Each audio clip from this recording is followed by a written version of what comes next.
Hi everybody and welcome back. Now instead of breaking out of a loop, as we did in the previous lecture, you can use the continue statement to return to the beginning of the loop based on the result of a conditional test. So let's have a look at a quick example.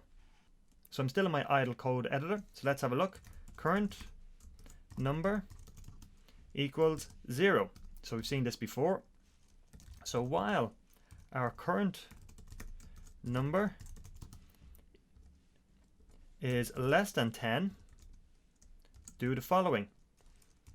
Current number plus 1. If the current number,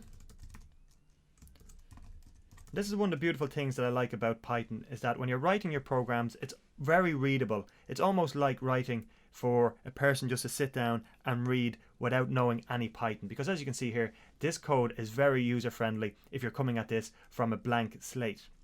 So if number, then modulus 2 is 0, continue, and then print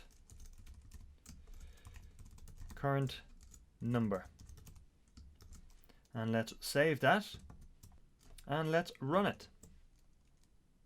10. So there we go.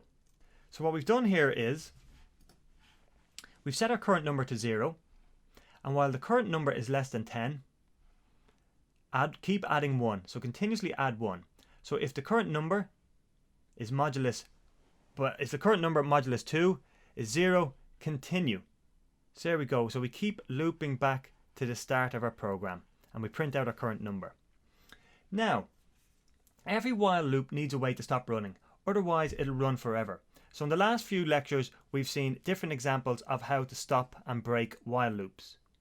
So whenever you get a program that keeps running and running and running and you can't seem to do anything with it, or you can't find the error, go back and check your while loops, because it is possible that you've created an infinite loop that won't stop running.